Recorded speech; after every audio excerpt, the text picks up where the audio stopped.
Resenha do TJSC. Olá, começamos neste ponto mais uma edição da Resenha da Semana, reunindo as principais notícias que trouxemos aqui, participação da reportagem do TJSC Rádio e também vamos trazer, como sempre, a entrevista da semana. A resenha semanal está no ar. Comarca de Barra Velha institui Memorial do Servidor com viés didático ecológico. A comarca de Barra Velha, no litoral norte do estado, acaba de instituir um Memorial do Servidor, por meio de iniciativa original e também de cunho ecológico, que consiste na distribuição de mudas de espécies nativas da Mata Atlântica para plantio nas dependências do Fórum, sempre que algum funcionário ou magistrado se aposentar. Apresentada por servidores da unidade, a ideia recebeu o apoio dos magistrados Nayana Scherer e Gui Estevão Berkenbroek, respectivamente titulares da primeira e segunda vara daquela unidade. A servidora Neuza Maria De Vigile, primeira aposentada após a instalação do memorial, inaugurou a atividade. Repórter Gabriela Halpe. TJ vai realizar correição nas 6 varas cíveis da comarca da capital. A Corregedoria-Geral da Justiça, por intermédio do Núcleo 3 e da Assessoria Técnica Correcional, realiza correções presenciais nas 6 varas cíveis da comarca da capital no Foro Central. A equipe orientará e sanará as dúvidas dos magistrados e servidores daquelas unidades.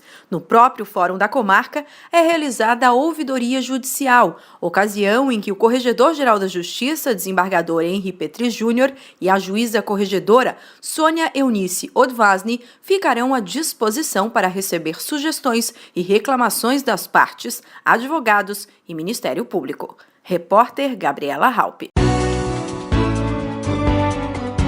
Estamos apresentando aqui pelo TJSC Rádio a resenha da semana. O curso apresentará a rede de proteção à mulher a professores da Grande Florianópolis. A Coordenadoria da Mulher em Situação de Violência Doméstica e Familiar do Tribunal de Justiça promove no próximo dia 17 a segunda etapa do curso de capacitação sobre violência doméstica voltado para professores e diretores da rede pública de ensino, estadual e municipal da Grande Florianópolis. A programação inclui palestra da enfermeira da Secretaria de Saúde de Florianópolis, Caroline Schweister, com o tema Atendimento às Mulheres em Situação de Violência. Na sequência, os profissionais da educação vão conhecer o programa Rede Catarina, desenvolvido pela Polícia Militar de Santa Catarina. Já em funcionamento em São José, a iniciativa objetiva direcionar esforços por parte da corporação no combate e prevenção à violência doméstica, particularmente contra as mulheres. Ao todo, serão 5 encontros mensais até fevereiro de 2019, quando então será lançado um concurso em que crianças e adolescentes vão produzir desenhos e vídeos sobre o assunto. A divulgação dos vencedores e a entrega da premiação estão previstas para o mês de agosto do ano que vem. Repórter Gabriela Halpe. Você está acompanhando a resenha da semana. Nós vamos fazer um intervalo comercial e já na volta vamos trazer para cá a entrevista da semana. Hoje nós vamos bater um papo com o Dr. Rafael Bruning, ele é juiz de direito da comarca da capital e vamos falar sobre a criminalização das armas. É depois do intervalo, segure aí, a gente já volta. Você já ouviu falar em jurado voluntário? Essa é a denominação usada ao cidadão que se inscreve voluntariamente para participar de um julgamento no tribunal do júri. Os jurados representam a sociedade da qual fazem parte e, dentro de um processo, decidem em nome dos demais. A função do jurado é tomar a decisão com base na lei e na situação de cada processo, de maneira individual. O Poder Judiciário de Santa Catarina conta com a sua colaboração. Entrevista da semana. Muito bem, Agora, na resenha da semana, é a hora e a vez da nossa entrevista da semana. A gente sempre traz para cá um bom papo que tivemos durante a semana na resenha semanal. Hoje nós vamos conversar um pouco com o juiz Rafael Brunin. Ele é juiz de direito da comarca da capital e vamos tratar da criminalização das armas. Quem é hoje que pode ter arma? Quem é que pode comprar arma, ter porte de arma na nossa legislação hoje no Brasil? O Estatuto do Desarmamento buscou em 2006, né, salvo engano, buscou vedar o comércio apenas aos órgãos de segurança pública e de segurança privada de banco, de transporte de valores, mas bem dizer, só agentes do Estado que trabalham com segurança pública poderiam comprar. No referendo que teve em 2005, salvo engano, a população disse não quis que o comércio ficasse restrito a essas pessoas, né? Então, isso não passou, mas de todo modo, como o porte, que é poder andar com a arma em via pública, é restrito praticamente a essas pessoas, e a posse também exige o registro, a posse seria ter em casa, certo? Também exige o registro, então acabou, na prática, o comércio realmente acaba sendo bastante restrito. O cidadão, embora possa comprar, encontra muita dificuldade diante da praticamente necessidade de demonstrar a necessidade de ter uma arma, de conseguir comprá-la. Agora, doutor, a violência, essa que nós estamos vendo aí se multiplicando pelo país, ela está ligada a esse assunto?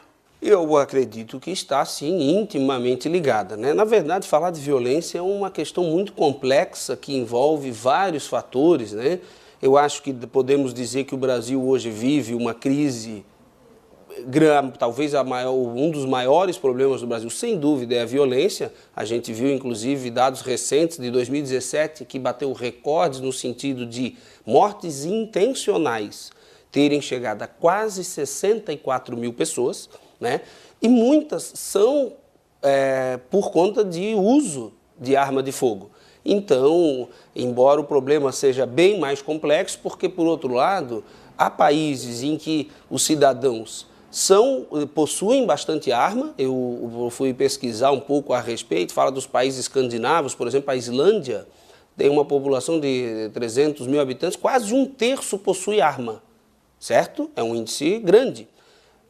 Contudo, tem pouquíssimos homicídios. É um país um pouco mais igualitário e também com uma civilidade. Eu creio que a questão da educação, a pessoa poder ter um preparo psicológico e educação suficiente para ter uma arma, acaba refletindo nessa questão, né? Mas, em países menos civilizados e com menos educação, a possibilidade de ter arma reflete sim no índice. Eu li também que a cada percentual que aumenta de pessoas que têm arma em país, aumenta o número de violência, aumenta, não digo significativamente, mas também aumenta. Ou seja, mais arma em países assim, em que não há tanta educação e civilidade, aumenta sim o número de mortes por conta da possibilidade de ter arma.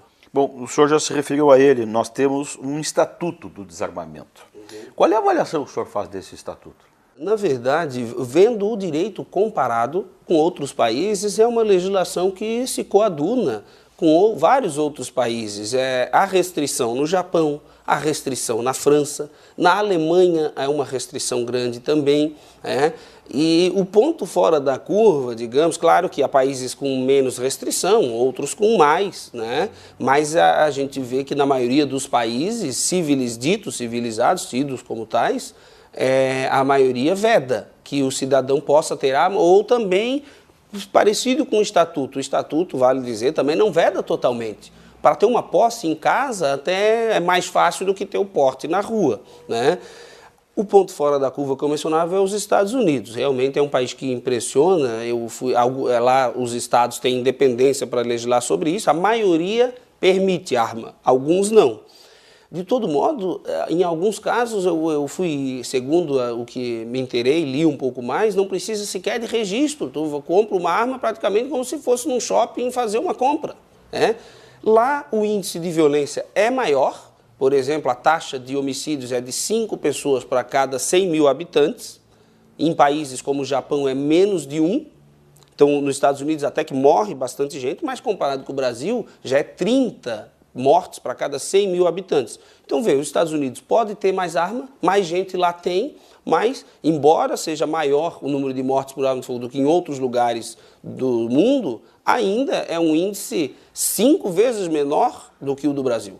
Doutor, nós vamos fazer um rápido intervalo comercial aqui na nossa resenha semanal. Nós estamos conversando com o Dr. Rafael Bruning, ele é juiz de direito da comarca da capital, e o nosso papo de hoje aqui na resenha semanal, nesta entrevista da semana, é a criminalização das armas. Vamos para o intervalo, a gente já volta um instante só. Que tal resolver os seus conflitos na justiça de forma rápida e eficiente? Faça conciliação. É simples e só depende de você. Todo mundo que tem um processo na justiça pode tentar resolver o problema de forma negociada. Basta ir até uma unidade do judiciário mais perto da sua residência e procurar o setor de conciliação. Lá, diga que tem um processo na justiça e quer conciliar. Para mais informações, acesse o endereço eletrônico do Conselho Nacional de Justiça, cnj.jus.br/conciliação. E encontre os locais e contatos dos núcleos de conciliação do seu estado.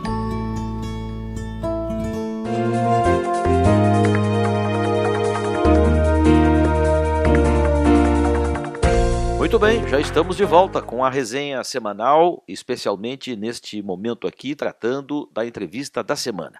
Hoje nós estamos conversando com o juiz Rafael Bruning, ele é da comarca da capital, e o nosso papo de hoje é a criminalização das armas. O senhor chegou até a falar do referendo, né, que foi feito com a população, e lá naquela discussão se falou muito do crime organizado, né, se estávamos dando ou não mais oportunidades, né, aos criminosos de obter armas e tal.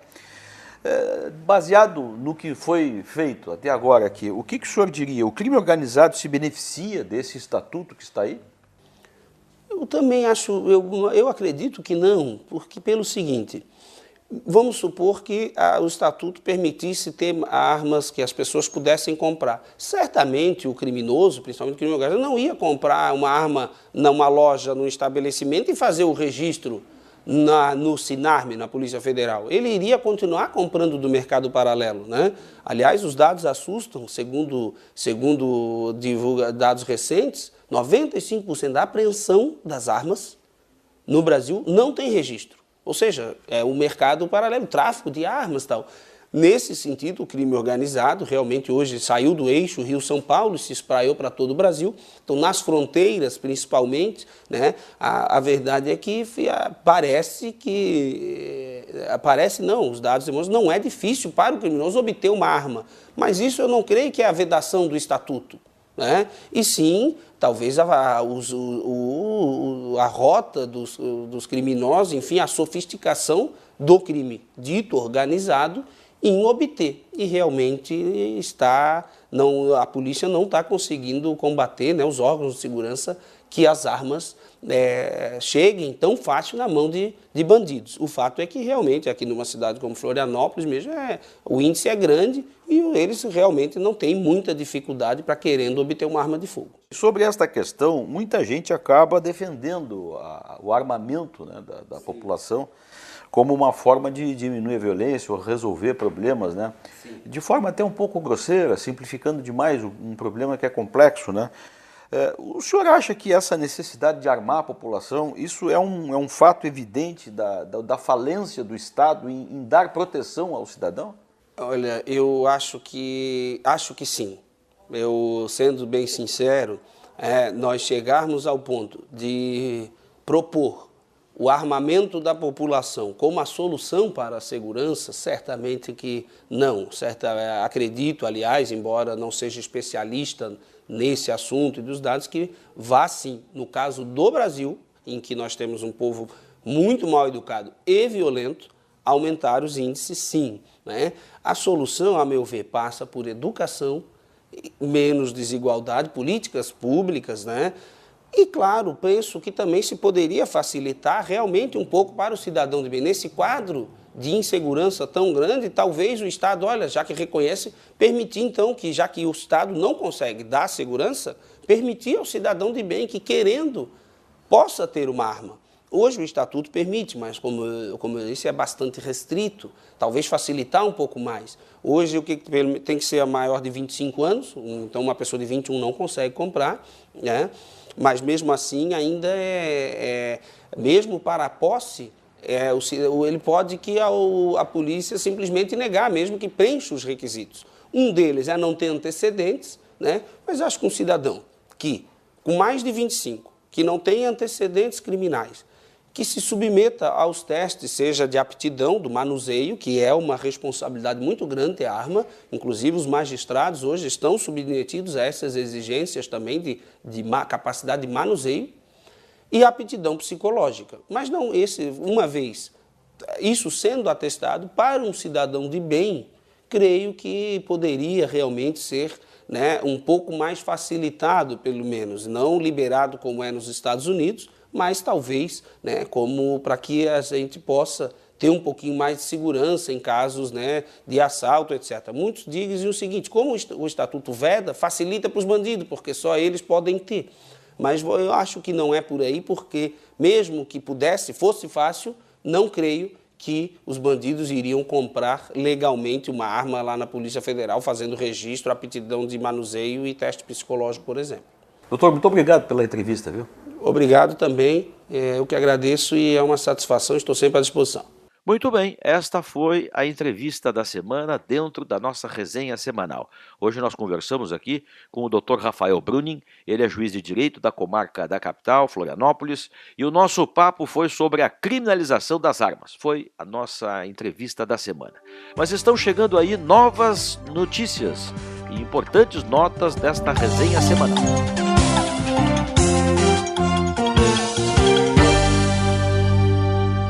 TJ promoverá Fórum Estadual nos Centros Judiciários de Conflitos e Cidadania. O Tribunal de Justiça sediará nos próximos dias 27 e 28 de setembro o Fórum Estadual dos Centros Judiciários de Conflitos e Cidadania. O evento tratará de temas ligados à mediação e conciliação, com o mote Um Olhar para o Futuro, uma solução para o presente. A Coordenadoria Estadual do Sistema de Juizados Especiais e Núcleo Permanente de Métodos Consensuais de Solução de Conflitos, sob o comando da desembargadora Janice Goulart Garcia Ubiali, será responsável pela condução dos trabalhos. O evento vai tratar também do cadastro de conciliadores e mediadores e do credenciamento das câmaras privadas em Santa Catarina. Haverá ainda um workshop dividido por áreas temáticas. Repórter Gabriela Halpe. Procuradoras do município de Blumenau apresentam um projeto que reduz executivos fiscais. O presidente do TJ, desembargador Rodrigo Colasso, recebeu em audiência as procuradoras do município de Blumenau, Cleide Regina Furlani Pompermayer e Ângela dos Santos Farias. Na oportunidade, elas apresentaram o Programa de Transação de Créditos Tributários e Não Tributários, projeto inédito no país, implementado em março deste ano e que visa a cobrança de dívida ativa, além de contribuir para a diminuição dos processos de executivos fiscais em trâmite no Poder Judiciário catarinense. A reunião também serviu para tratar da operacionalização do Multirão de Transação Tributária, que será realizado de 19 a 30 de novembro deste ano em Blumenau. Repórter Gabriela Halpe. Você está acompanhando pelo TJSC Rádio a resenha da semana.